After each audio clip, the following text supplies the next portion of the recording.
My name is. I'm 41 years old. I am a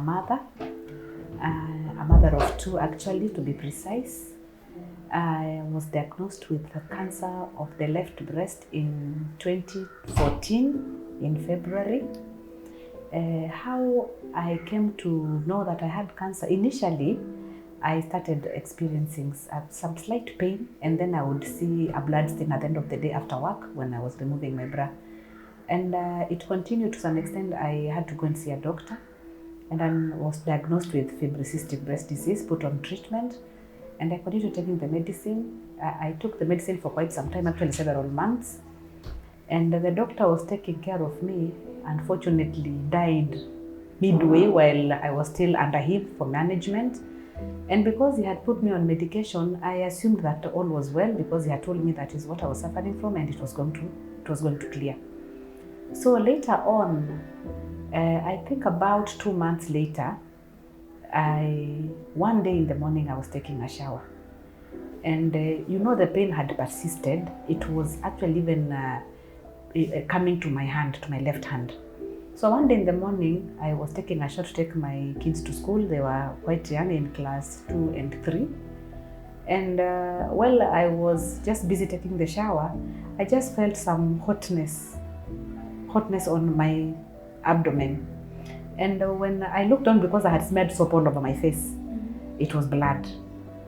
The breast had actually cut midway. It was hanging. So it really bled. I went to my bedroom. Fortunately, I was living in staff quarters. So I called a friend who was just reporting on duty, and she came and she called people, and they took me to the hospital, to Seaside Hospital. That was the nearest hospital then. They tried to stitch, it wasn't stitching. Actually, they were stitching one side, the other side, and when they pulled, the stitch would come out. So the doctor said that that looked like a serious issue. I needed to go for further medication. We went to Aga Khan Hospital. Unfortunately, back then, there was no cancer treatment, no cancer diagnosis in Mombasa. So I was forced to go to Nairobi. I had to travel with that bleeding breast hanging. In fact, they had to do a whole roll of cotton wool and a lasso around for me to be able to reach Nairobi. By the time I reached Nairobi, fortunately, all my family members live there. I'm the only one who's in Mombasa. My brothers, my sisters are in Nairobi. So when they were called, they were waiting for me at the airport. By the time I reached Nairobi, I was actually almost dead. I was taken straight to Aga Khan Hospital, where I met Professor Wasike, and I was taken straight to theatre. Actually, that day, I didn't even sign my consent. It was signed by my brother. I wasn't even able to sign the consent. So he said he needed to remove the breast as soon as possible, and then I do histology, which I did.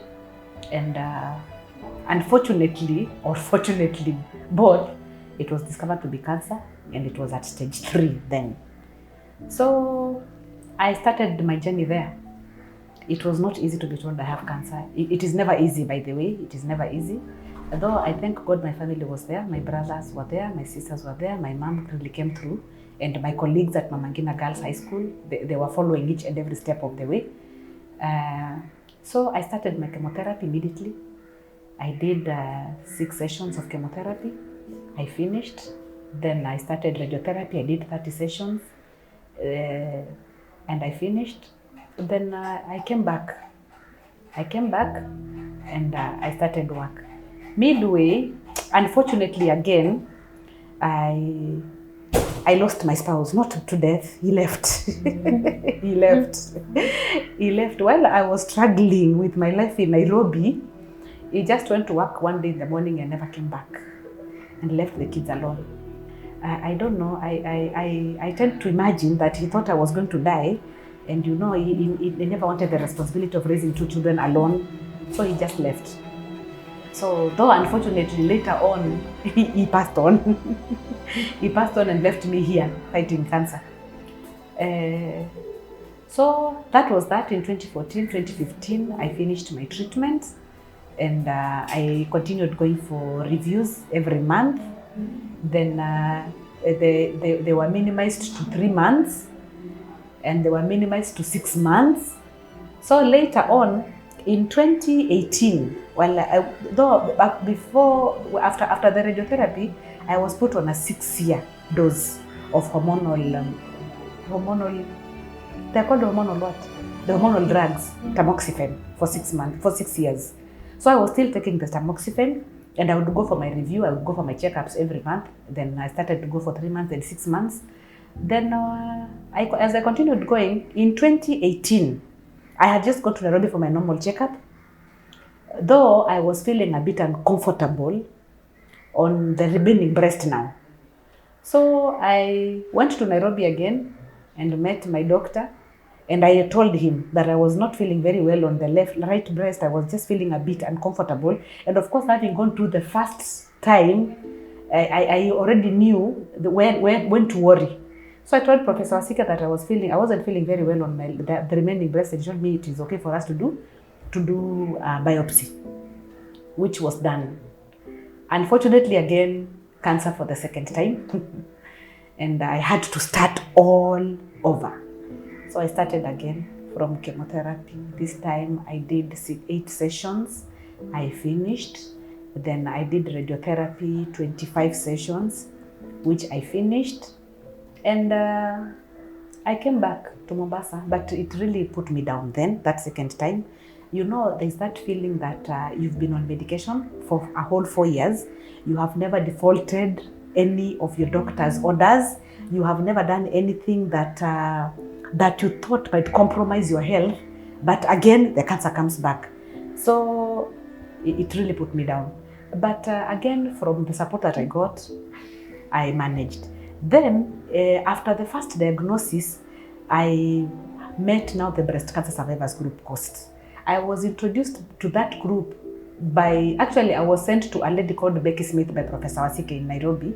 So he said, when you go back to Mombasa, look for Becky Smith in Aga Khan, she's going to be of help to you. Because, you know, I was giving up then. I was giving up. I was feeling so alone, like I'm the only one who is going through cancer. Though I was seeing cancer patients in Aga Khan, but you know, it never feels the same. And then you cannot ask them what exactly you're suffering from. So you would see people with the swollen face, heads maybe with that growth on their hands, a growth, you know. But you know, when you sit there waiting, you look very normal, but they don't understand you don't have a breast. And you know, I would just look at them and say, do they really understand what it means to walk around without a breast? It was so bad to the extent that I had even adopted a funny walking gait. You know, I was walking one-sided, like I was feeling like the weight was weighing so much on the right side, because now this side had a breast, this one didn't have a breast. So when I came to Mombasa, I looked for Becky Smith and I got her, fortunately. And she told me the program of the Breast Cancer Survivors Group. They meet every last Saturday of the month in Aga Khan Hospital Resource Center. So that Saturday I went. And when I went, I was feeling so lonely. I was feeling so alone. I was feeling so out of place. You know, out of place everywhere you go.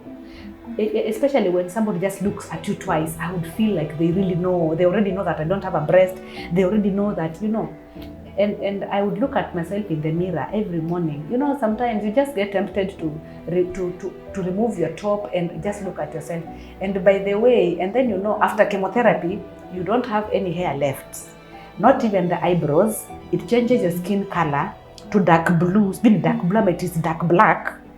And then you look at yourself and you look like a monster, you know. You look like, I don't know, it was just bad. It was really, really bad. And then, you know, at a time like that, when you need a spouse who's going to encourage you, you have none. So you can imagine I was going through double tragedy. Here is cancer killing me on one side, then I have a heartbreak on the other side, and 2 small children who don't even understand what is happening. When you sleep, they want to know, why are you sleeping? You know, you can't even explain to them. And when I went to Aga Khan that Saturday, I walked in when those ladies were fitting in the bras and the prosthesis that had been donated by the Becky Smith group. And I'm telling you, the moment I walked into that room, I couldn't believe what I saw. Very beautiful women, very carefree, almost topless, all of them, fitting in bras and prosthesis. And I was like, oh my God, why have I been hiding myself? I mean, And you know, I even cried, by the way. I looked at them and I cried and I said, gosh, some didn't even have both breasts. Like there's one lady called Frida. She didn't even have both. And she was just telling me, no, Natalie, I don't even have. And I said, oh God. By the way, that day I left Aga Khan an extremely changed person. An entirely new human being. And I said, I'm not alone after all. I'm not the only one who's suffering cancer. I'm not the only one who's going through this challenge. And I said, I'm going to embrace it like everybody else I saw today. And I picked from there and I moved on. So in as much as the second diagnosis was hard, at least I had support from even that group now. No, I had added support from the breast cancer group. So normally when you go to the hospital, you just share. And they keep encouraging, praying. We have a group, they will post there until you get well and everything that will encourage you and keep you going. So that was the second time that I got now with the right breast now. Again, unfortunately, the breast had to go. And in fact, I was even prepared for it to go. I said, what is the use of me having a breast that is going to kill me anyway? So when the doctor said they'll remove, actually it was optional. They said that cancer, it was stage 2 then, but he said you can either remove the lump and leave the breast. I said just remove the breast. I have no use for it. So they removed the breast, and again I had to go through the whole treatment cycle as I said earlier. And I came back to Mombasa. Now at least my kids were a bit grown. They were teenagers then, and they would understand. So I would explain to them, because I had my hand was big, it was swollen, the lymphedema thing, it was swollen. I couldn't do anything in the house. I couldn't even go to work. And again, I was down because of the treatment. So my daughter, who is the firstborn, actually she even used to take care of the brother. She even would shower him in the morning, in as much as even herself she needed to be helped with a bath in the morning. But she had to mature from a very early age, and we managed and continued. So I know I had to start the journey afresh. Now the 6-year dose of the tamoxifen had to be increased to 10 years now. So to 10 years, and I said it's okay. Because I had already done 4 years, actually 3.5 years. So I said it's okay. So it was into 10 years, and I embraced that. And as I moved on now, I continued going for my clinics again, every month, after 3 months. Sasa come 2022 again. Anyway, I'm sorry, sometimes I keep thinking, maybe 4 is my unlucky number. Number 4. My first diagnosis was 2014. 4 years later, the second one. 4 years later, a third one again. So 2022 in October, I had gone for my checkup as usual. This time round, I didn't want to go to, I went to Aga Khan, but because of financial constraints, then my kids were in high school, and I was finding the financial burden was a bit too much for me. So I requested my doctor if I could be referred to a public facility, and he preferred me to go to Kenyatta. In as much as he was a bit skeptical, but I said it's okay, I will go. So I went to Kenyatta, and I found a very good doctor there, Dr. Okello. He received me very well, and as I was doing my normal checkups. Now again, I had an issue then. I would have difficulty in breathing. I would get tired very fast. But of course, when you ask anybody that and you've suffered cancer twice, they tell you it's the medication, it is the cancer, it is, they will always have an excuse for anything you're suffering. So Dr. said it doesn't do any harm for us to do some tests just to be sure. So I was sent for a PET scan. So I went for a PET scan at Aga Khan again, which was very expensive because NHF paid half, which is 40,000. It cost 72,000. So I paid the difference and I did the PET scan. Unfortunately, I was found with an issue with my left upper part of the lung. There was a tumor growing there. So, I think sometimes when you become sick so many times, you say it's okay, because now if you cried, I had cried, I had felt bad, I had cursed, I had everything. So there was nothing left. So I was just there looking at the doctors. They were showing me and telling me, you have this. And I was like, okay. I said, what do I do? is there anything that I can do? Nothing. So daktari tell me what next. Then I was put on medication again. This time around, I was put on a drug called Herceptin. Herceptin, the cycles go up to number 18. So I did 18 Herceptins. I finished. Then I was recommended for radiotherapy, but the doctor felt that there's this new technology called CyberKnife that is being done at Kenyatta University. So they said that probably they could arrange and see if I can do it there, because it is a bit better, few sessions, and it's non-invasive. So now that is what I'm waiting for as we speak now. So I'm currently still on medication. I finished the Herceptin, and here. So I'm here. I thank God my daughter finished Form 4 last year. She's waiting to go to college. My son is in Form 4 in Kwale High School now as we speak. It has been a journey actually. It has not been easy, especially for them. And it has had a lot of financial challenges to us. You know, having children who are growing up, and the financial implications. Like, you know, cancer is very expensive to treat. It is quite expensive. And, you know, it reached a time where initially NHF would cover some of those expenses. But a time came when you would go, like there's a time I had a request for, was it a CT scan? Then when I took it to NHF, they told me, you know, somebody just tells you, you know, outrightly that we don't cover this for cancer patients. Then I asked her, then whom do you cover for? He said, we don't cancer patients. I said, if I did not have cancer, would you have covered? Then they just chased me away. And I went, and you know, it really feels bad. I said, if you know, we are the ones who need that mostly. So when somebody tells you that we don't cover this for cancer patients, what are they telling you? That you go home and die. So again, I've had to do several fundraisers actually to cater for my medication. It was not easy, you know, and you know, a disease is not something that will knock and tell you I'm coming, so prepare. So the cancer came when we were not prepared, but I thank God for my family. They really came through. For my place of work, they have been very understanding. When I'm able to work, I work. When I'm not able to work, everybody understands. Sometimes I wake up and I cannot even go to work.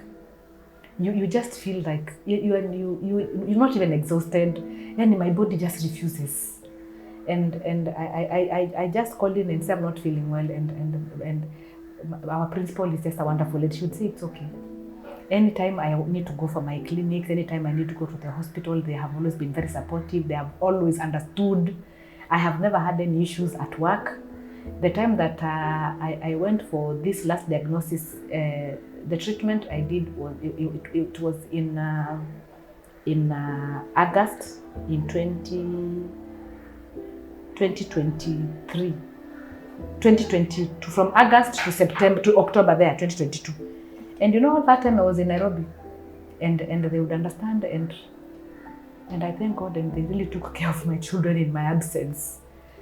So what I can say generally, as a country, we really need to come through for cancer patients. It is a very tough journey actually. If only they could come up with a way of subsidizing the treatment. Everything about cancer is expensive, be it the diagnostics, be it the treatment, be it anything about cancer is just expensive. And then sometimes even the diet that we're given by the nutritionist at the hospital, you know, you're told to eat things. When you come to the supermarket, they're just too expensive. You don't even know where to start. So if only you come up with a system where they can subsidize or even give the treatment for free. If you can afford, fine. If you cannot afford, they just give it for free. We are losing lives because people cannot afford treatment. I could majorly. Then also we need to go out there and sensitize the public. Tell people about cancer. Do you know there's so many people today who still think cancer is witchcraft? Yeah. I have seen two ladies actually in Mombasa here who have died because they got sick. And nobody told them that there's anything that could be cancerous in their breasts. There could be a problem with the breast. By the time they went to the hospital, it was too late, and they lost it. Because there, in the grassroots, people look at such diseases as witchcraft. I have been bewitched, so they hop from witch doctor to witch doctor. By the time anybody will convince them to visit a healthcare facility, it is too late, so they lose the battle. So we need to go out there and spread the gospel and spread the word. Let people know about cancer. Let them know that we can survive cancer. Early diagnosis saves lives. Us in Brecasco, we try to do a lot actually, though not much, let me say, because we are financially incapacitated.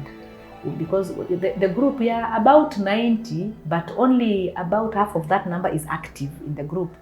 We don't do much. We register with 300 shillings. We pay 100 monthly. And we try to reach out. We do walks every October, which is the Breast Cancer Awareness Month. So when we do walks and we get donations, we just help our ladies with 5,000 shillings for tests. Sometimes I might come with a request of 17,000 or even 20, especially the scans. But the most of the Casco will give me 5,000. So the rest of the money I have to look for. If you don't have that money and you don't have food, the 5,000 you buy food and eat, and you don't go for the tests. So we really need to do a lot about cancer. We really need to do a lot as a government, and even the research that you're doing, I hope it will really go a long way to sensitize the public, to inform people, to, to create awareness so that people stop dying of cancer. I know sickness is there, but when it's early, diagnosed early, you will survive. We survive. We have survived, and people will survive.